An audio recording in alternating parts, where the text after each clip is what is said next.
নমস্কার, নিউজ 18 বাংলায় news room live নিয়ে আপনাদের সঙ্গে রয়েছে আমি তমশ্রী। শুরুতেই যে খবরের দিকে নজর রাখতেই হবে, একের পর এক কমিটি, কিন্তু হকার সমস্যা মেটার নাম নেই। তাহলে খামতি কোথায়? কোথাও কি ফাঁক থেকে যাচ্ছে? দেখুন।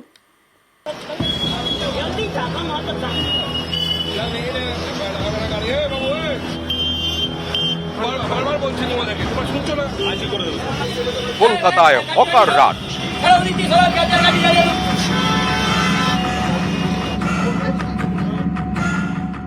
উত্তর থেকে দক্ষিণ হকারদের দখলে ফুটপাত। সমস্যা সমাধানে বৃহস্পতিবার একাধিক দাবাই দেন মুখ্যমন্ত্রী, করে দেন 5 সদস্যের হাই পাওয়ার্ড কমিটি। এরপর শুক্রবারই পথে নামেন সেই কমিটির সদস্য তথা পুরসভার হকার পুনর্বাসন দপ্তরের মেয়র পরিষদ দেবাশিস কুমার। টাউন ভেন্ডিং কমিটির প্রতিনিধি এবং এলাকার পুর প্রতিনিধিদের সঙ্গে নিয়ে শুরু করেন সমীক্ষা। আমরা একটা ফর্ম তৈরি করেছি হকার ইনফরমেশনের জন্য। আমরা যাব এবং আমাদের লোকেরা থাকবে, যারা হকিং করছেন তাদের কাছে ফর্মটা দেবেন, তারা ফর্মটা ফিল আপ করে জমা দেওয়া হবে। তারপর আবার কমিটি বসে সিদ্ধান্ত নেবে। আজকে শুধুমাত্র সার্ভের কাজটা শুরু হচ্ছে। অনেকেই বলছেন হকার সমস্যা মেটাতে কমিটি তো প্রথম নয়, কিন্তু সমস্যা মিটছে কোথায়? আগে হকার পুনর্বাসন দপ্তরের মেয়র পরিষদের নেতৃত্বে কমিটি ছিল। এরপর হকার নিয়ন্ত্রণের জন্য 2013-এ ঐতিহাসিক রায় দেয় সুপ্রিম কোর্ট। তাতে বলা হয় হকার নিয়ন্ত্রণের জন্য প্রতিটি শহরে একটি করে টাউন ভেন্ডিং কমিটি গঠন করতে হবে। সেই মতো পুর কমিশনার, পুরসভার দায়িত্বপ্রাপ্ত প্রতিনিধি, পুলিশের প্রতিনিধি, এনজিও, ব্যবসায়ী সংগঠনের প্রতিনিধি এবং হকার প্রতিনিধিদের নিয়ে টাউন ভেন্ডিং কমিটি তৈরি করে কলকাতা পুরসভা। কিন্তু এসব করে লাভ কি হয়েছে? হকার সমস্যা তো মেটেনি। একবার তোলার পরে আবার যে যার মতো বসে যান। অনেকেরই প্রশ্ন, টাউন ভেন্ডিং কমিটিতেই কি লুকিয়ে হকার জটের রহস্য?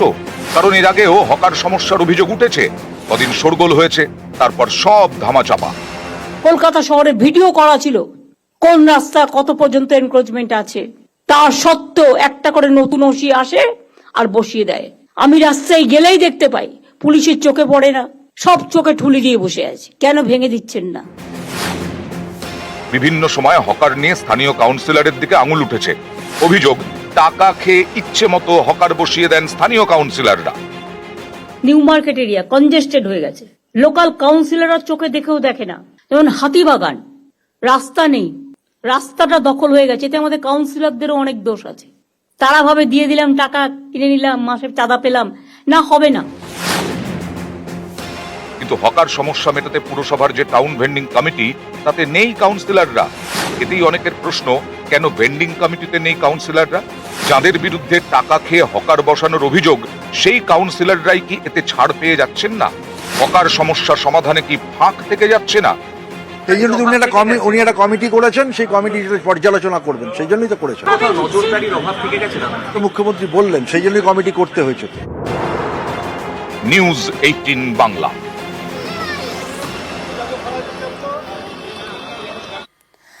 একদিকে হকার, অন্যদিকে রেল। জবরদখলের গেরোয় রেল স্টেশন। অমৃত ভারতের একাধিক স্টেশনে জবরদখলের জন্য স্টেশনের কাজে বাধা। 70টি স্টেশনে হকার মুক্ত করতে চায় রেল। অবৈধ হকার উচ্ছেদে রেলের বিশেষ পরিকল্পনা। স্টেশনে হকার সমস্যা নিয়ে রাজ্যের সঙ্গে কথা বলবে রেল। আমরা টাইম টু টাইম এটা করেই থাকি। আমাদের কাছে এটা নতুন কিছু নয় যে আজকে কেউ করছে বলে বা কোথাও হচ্ছে বলে আমাদেরকে রেলকে নতুন করে করতে হবে, নট দ্যাট। কিন্তু আমরা আরপিএফদের দিয়েই বিভিন্ন জায়গায় স্টেট পুলিশকে জানিয়েই আমরা কিন্তু উচ্ছেদ অভিযান করেই। যেমন শিয়ালদা স্টেশনে হিউজ ফুটফল, হাওড়া স্টেশনে হিউজ ফুটফল, যেখানে মানুষের চলাফেরাটা অত্যন্ত প্রায়োরিটি আমাদের কাছে। সেই ক্ষেত্রে দাঁড়িয়ে আমরা উচ্ছেদ অভিযান যখন অ্যাজ অ্যান্ড হোয়েন রিকোয়ার্ড আমরা করে থাকি। पैसेंजर के लिए ही रेलवे प्लेटफॉर्म है। प्लेटफॉर्म अगर खाली रहेगा तो पैसेंजर्स को कन्वीनियंस होगा। अगर स्टेट गवर्नमेंट अपने एरिया में हॉकर्स को हटा रहा है, अनऑथराइज हॉकर्स को, तो मुझे आशा है कि रेलवे एरिया में भी हम लोग जब हॉकर्स रिमूवल के लिए करेंगे, ड्राइव करेंगे, तो हमें उनका पॉजिटिव सपोर्ट मिलेगा। बाकी जगह हम लोग काउंसलिंग ही कर रहे हैं, लोगों को अभी करा रहे हैं। फिर अभी आने वाले दिनों में हम लोग वहाँ पे भी रिमूवल का कोशिश करेंगे। पैसेंजर सेफ्टी बहुत इम्पोर्टेंट है, तो इसलिए हम लोग उनको काउंसिल करते हैं, एविक्शन ड्राइव्स करते हैं। अभी भी बहुत ज़्यादा काम बाकी है और हम लोग एविक्शन ड्राइव्स में हमेशा उनको इन्फॉर्म करते हैं, लेकिन कभी वो टर्न अप होते हैं हमारी हेल्प के लिए, बट कभी कभी नहीं भी होते हैं।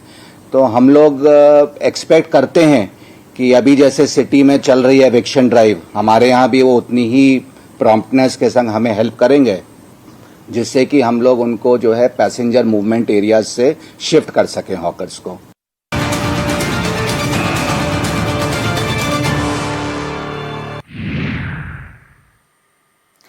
কলকাতা সহ জেলায় জেলায় যে ছবি যেখানে উচ্ছেদ চলছে, ফুটপাত দখল জবরদখল উচ্ছেদ চলছে, কিন্তু যে ছবি আপনাদের দেখাবো এটা বীরভূমের বোলপুরের ছবি, যেখানে উচ্ছেদ সরাতে কেন্দ্রীয় বাহিনী বোলপুরে ফুটপাত জবরদখল উচ্ছেদ, আর সেই উচ্ছেদে পুলিশের সঙ্গে অভিযানে কেন্দ্রীয় বাহিনী। ভোট পরবর্তী অশান্তিতে রুখতে কেন্দ্রীয় বাহিনী এখনো পর্যন্ত রাজ্যে রয়েছে, আর উচ্ছেদে বাহিনী ব্যবহারে উঠছে প্রশ্ন।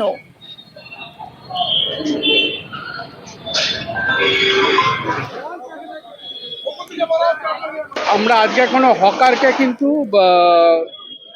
সতর্ক করছি না, কিন্তু এখানে যারা পার্মানেন্ট দোকান করে আমাদের ফুটপাথ যেগুলো আছে সেগুলোর ওপর এনক্রোচ করে রেখেছে, সেটা তো তাদের কোনো রাইট নেই, সেটা পুরোটাই বেআইনি। তাদেরকে গতকাল থেকে সতর্ক করা হচ্ছে। আমরা মাইকিং এর ব্যাপারে বলেছি, পুলিশকে দিয়ে বলানো হয়েছে ওনাদেরকে, ওনারা নিজেরা যদি নিজেদের এনক্রোচমেন্টটা না সরান তখন আমাদেরকে পথে নামতে হয়েছে। এবার বর্ধমানের দিকে নজর রাখবো, কারণ গতকাল আপনাদের দেখেছিলাম অসহায় স্বীকারোক্তি পুর প্রধানের। কারণ বেআইনি কাজ রুখতে গেলে ছোবল, অবৈধ কাজ রুখতে গেলে ছোবল খেতে হবে, অসহায় স্বীকারোক্তি করেছিলেন বর্ধমানের পুর প্রধান। বর্ধমান শহরের বেআইনি নির্মাণ, জলাভরাট, জবরদখল সহ একাধিক অভিযোগ, কড়া পদক্ষেপে বাধা দেওয়ার অভিযোগ। ঠিক কি বলেছিলেন গতকাল পুর প্রধান শোনাবো প্রথমে।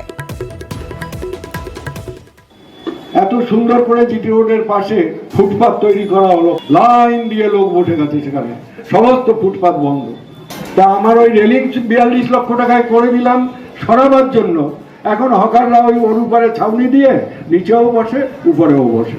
এরা বর্ধমান শহরের লোকই নয়, বাইরে থেকে এনে টাকার বিনিময়ে এদের বসিয়ে দেওয়া হচ্ছে। ধরতে যাবেন এক একটা কেউটের বাচ্চা, আমার পেছনে অমুক কাকা আছে, আমার পেছনে অমুক দাদা আছে, যেখানেই হাত দিতে যাবেন ছোবল খাবেন। এই সপ্তাহের মধ্যে চেষ্টা করব একটা রূপরেখা তৈরি করবার, যে অন্যায়গুলো যেগুলো বর্ধমান শহরে হয়েই চলেছে যতটা সম্ভব তার প্রতিবিধান করার জন্য।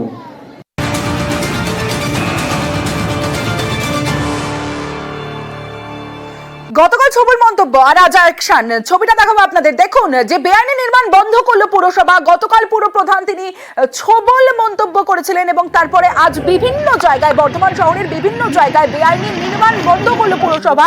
সরকারি জমি দখল করে অবৈধ নির্মাণ, 24শে মার্চ অবৈধ নির্মাণ বন্ধে অভিযান, কাজ বন্ধের নোটিশ বর্ধমান পুরসভার, নোটিশেও বন্ধ হয়নি বেআইনি নির্মাণ। আজ পুলিশ পুরসভা অভিযানে কাজ বন্ধ করে দেওয়া হলো এই সমস্ত বেআইনি নির্মাণের।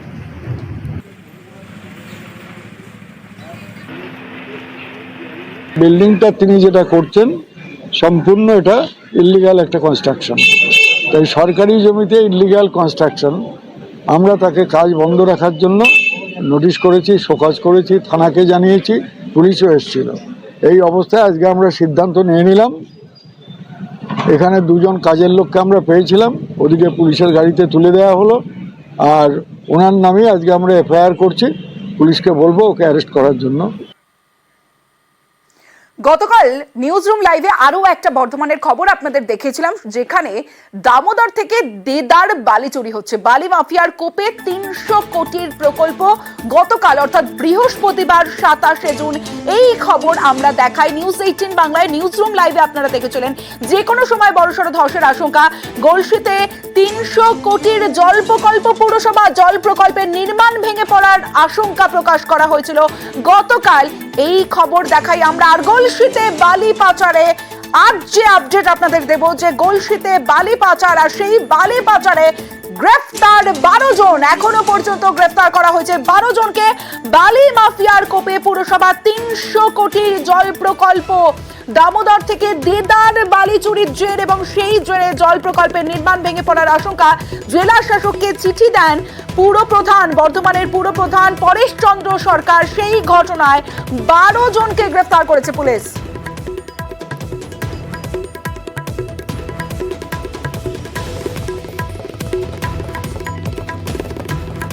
কালকে আমরা যখন ইনফরমেশন পেলাম, ওখানে আজকে ভোরে থেকে আমরা আমাদের 3টে থানা, বর্ধমান থানা, গলসি থানা, খন্ডকোষ থানা, 3টে থানা মিলিয়ে ওখানে রেড করার পরে ওখান থেকে আমরা 12 লোককে অ্যারেস্ট করি। আমরা একটা স্পেসিফিক কেসও করেছি, ওখানে সব লোককে কোর্টে ফরওয়ার্ড করা হয়েছে, প্লাস যত গাড়ি ছিল সব গাড়ি সিজ করা হয়েছে। এটা ছাড়াও আমরা কন্টিনিউয়াসলি এখন একটু মনিটরিং রাখবো এখানে। আরও যেটা বলতে চাই কি আমাদের গোটা বর্ধমান জেলাতেই আমরা কন্টিনিউয়াসলি রেড করছি। আমি অভিযোগ জানিয়েছি, একবারে সরকারি লেভেলে সর্বত্র ডিপার্টমেন্টকে জানিয়েছি, ছবি সহ যেভাবে নৌকোগুলো দামোদরে বালি তুলছে, এটা বিপজ্জনক একটা ব্যবসা, যেটা আমাদের গ্যালারির ক্ষতি করছে। এবং আমার কাছে যেটা এখন আজকে খবর, যে ওখানে 12 জনকে অ্যারেস্ট করা হয়েছে, কিছু নৌকো বা যন্ত্রপাতিও ধরা হয়েছে, যা পুলিশ এখন অ্যাকশনে নেমেছে। না, beforehand police did not take any action, কিছু করেনি। আমরা সর্বত্র অভিযোগ জানানোর পরে এই বালি মাফিয়াদের, বালি চোরদের ধরার জন্য পুলিশ নেমেছে। মুখ্যমন্ত্রী মমতা বন্দ্যোপাধ্যায়ের বার্তা আর তারপরে তৎপরতা তুঙ্গে। হাওড়ার ছবিটা দেখাবো। হাওড়ায় পথে পুলিশ প্রশাসন, পরিস্থিতির সরেজমিনে মন্ত্রী বিধায়করাও। নাগরিক পরিষেবা নিয়ে উচ্চ পর্যায়ের বৈঠকও হয়। জবরদখল ও বেআইনি পার্কিং নিয়ে আলোচনা হয় এবং পরিস্থিতির সরেজমিনে মন্ত্রী বিধায়করা তারা পথে নামেন। যেখানে যেখানে বেআইনি কার্যকলাপ হচ্ছে, সে বেআইনি বিল্ডিংয়ের ক্ষেত্রেই হোক, বেআইনি পার্কিংয়ের ক্ষেত্রেই হোক, বেআইনি টোটোর ক্ষেত্রেই হোক, বেআইনি জলাশয়ে বোঝানোর ক্ষেত্রেই হোক, পুলিশ উইল টেক অ্যাকশন এবং দরকার হলে গ্রেপ্তার পর্যন্ত করা হতে পারে এবং জামিন অযোগ্য গ্রেপ্তারি পরোয়ানা তাদের বিরুদ্ধে জারি করা হবে। যেখানে যেখানে আমার মনে হয় ইলিগাল বিল্ডিং আছে, বেআইনি পার্কিং আছে, সব কটা আমি লিখিতভাবে আমি জমা করে দিই। আর মানে যারা যারা অথরাইজড ডিলার্স আছে তাদের ওপরেও তাদেরকেও ডেকে অনেক ডাইরেক্ট ইনস্ট্রাকশন দেওয়া হবে, সেইগুলো নিয়ে আলোচনা হয়েছে। এই মিটিংয়ের পর আমি সিপি আর ডিএম যাচ্ছি ফিজিক্যালি ভিজিট করতে, কীভাবে কি করা যায় সেটা ওইখানে ফিজিক্যালি দেখে তারপরে ডিসিশনের ওপরে আসবো। গতকাল আরো একটা খবর আপনাদের দেখানো হয়েছিল, সেটা হলো আসানসোলে, যেখানে পুকুর বুঝিয়ে আরএসএস এর কার্যালয়। আর মুখ্যমন্ত্রী মমতা বন্দ্যোপাধ্যায়ের নির্দেশের পরে তৎপরতা দেখা গিয়েছিল, সরেজমিনে সেখানে যায় পুলিশ প্রশাসন। আর সেই বেআইনি নির্মাণের অভিযোগে আরএসএস কে নোটিশ, পুকুর ভরাট করে আরএসএস অফিস তৈরির অভিযোগ। গতকালই ঘটনাস্থল সরেজমিনে পুলিশ পুরসভা যায়। আজ প্রয়োজনীয় নথি চেয়ে নোটিশ পুরসভার, 7 দিনের মধ্যে নথি জমার নির্দেশ। ওদের বিল্ডিং প্ল্যানটা যে পাঠানো হয়েছে, ওদের ডিডটা পাঠানো হয়েছে, তারপর ওদের ট্যাক্স, হোল্ডিং ট্যাক্স, এই নিয়ে একটা চিঠি ওদেরকে করা হয়েছে। 7 days টাইম দেওয়া হয়েছে। 7 দিনের মধ্যে পেপারগুলো ওদেরকে জমা দেওয়ার জন্য বলা হয়েছে। যদি না জমা দিতে পারে, না জমা দিলে আইনানুগ যা ব্যবস্থা নেবে সেটাই করবো। তাতে বিল্ডিং প্ল্যান না থাকলে বিল্ডিংটা ভাঙতে হবে। দল দেখা হচ্ছে না, কোনো দলেই দেখা হবে না। যেটা মানুষের যেখানে লাগবে, কাজে লাগবে, সেখানটাতে কোনো দল নয়, মানুষের জন্য করতে হবে। পুর নিগম থেকে নোটিশ দিয়েছেন, 7 দিন সময় দিয়েছেন, কাগজপত্র চেয়েছেন। আমরা রেসপন্স অফ দেওয়ার লেটার 7 দিনে হবে না, দিনপূর্ণ আমরা একটা সময় চাইবো।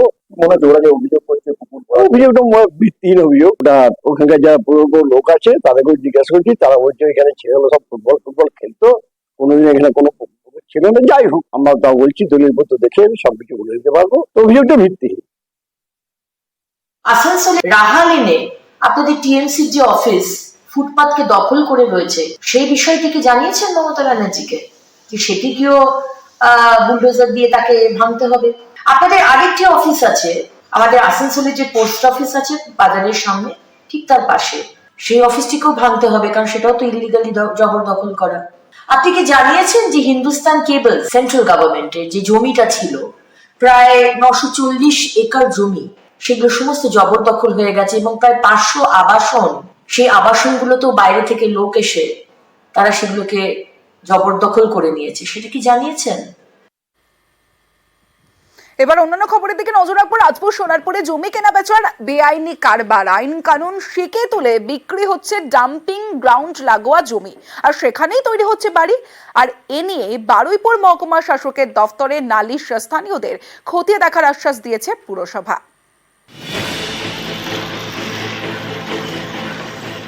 দক্ষিণ 24 পরগনার রাজপুর সোনারপুর পুরসভা। এখানে জমি বিক্রিতে দেদার বেনিয়ম।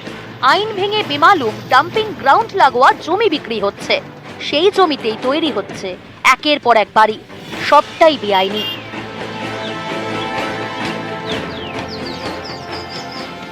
ডাম্পিং গ্রাউন্ডের পাশে তো বাড়ি করা নিষেধ, তা কেউ কিছু বলছে না? না। এই জমি কিনে তো দলিল কিছু দিয়েছে? হ্যাঁ, দলিল সব দলিল দিয়েছে, পচ্চার কাগজ সবই এখন পারমিশন। পৌরসভা থেকে এসে বলেনি যখন আপনারা ঘর করছেন যে? না, পৌরসভাতে এসে কিছু বলেন। রাজপুর সোনারপুর পুরসভার ময়লা পোতা, এখানেই রয়েছে ডাম্পিং গ্রাউন্ড। প্রতিদিন বিভিন্ন ওয়ার্ডের ময়লা আবর্জনা এখানে ফেলা হয়। আইন অনুযায়ী ডাম্পিং গ্রাউন্ডের 200 মিটারের মধ্যে কেউ জমি বিক্রি করতে পারবে না, কেউ সেই জমি কিনতেও পারবে না, তৈরি করা যাবে না বসতি। এ নিয়ে সেখানে নোটিশও টাঙিয়ে দেয় পুরসভা। সেই নোটিশ বোর্ড এখন হাওয়া। আইন ভেঙে একের পর এক জমি বিক্রি হচ্ছে, তৈরি হচ্ছে বাড়ি। এরই প্রতিবাদে সরব হন স্থানীয়রা। বারুইপুর মহকুমা শাসকের দপ্তরে লিখিত অভিযোগও জানান। এদিকে জমি বিক্রির কথা স্বীকার করে নিয়েছেন এক দালালও। যারা বাড়িগুলো করছে শুনুন, তারা তো প্ল্যানের জন্য দিচ্ছে, প্ল্যানের জন্য দরখাস্ত দিচ্ছে, মিউটেশনের জন্য দরখাস্ত দিচ্ছে। তারা যদি দরখাস্ত না পায় তাহলে কি করব? জমি তো কোনো গন্ডগোল নেই। এবারে পৌরসভা যদি কিছু একটা করে, যদি কিছু করে, সেটা পৌরসভার সঙ্গে ওরা যায় করবে। আমি তো বলেই বেচছি, আমি তো না বলে বেচছি না কাউকে। মানুষ তো করবেই, গরিব মানুষ থাকার স্বার্থে অনেক সময় বেআইনি কাজকর্ম করে। পৌরসভা আছে বেআইনি কাজে বাধা দেওয়ার জন্যে। আর তাছাড়া ওই এলাকায় যারা বাড়ি করছে তাদেরও নিজেদের যাতে হেলথ হ্যাজার্ড না হয় তার জন্যে এই বাড়িগুলো বন্ধ করার ব্যবস্থা করা উচিত, তৈরি করা। এবং যারা তৈরি করে ফেলেছে তাদের কম্পেনসেশন দিয়ে ওখান থেকে সরিয়ে দেওয়া উচিত। আমার কাছে এরকম কোনো অভিযোগপত্র আসেনি, আসলে আমরা তো খতিয়ে দেখবো নিশ্চয়। না, মৌখিকভাবে এখন আমি অন্তত এই বিষয়ে অবগত নই। যদি এরকম হয়ে থাকে তাহলে তো ব্যবস্থা নেওয়া হবে। সোনারপুর থেকে অর্পণ মণ্ডল, নিউজ 18 বাংলা।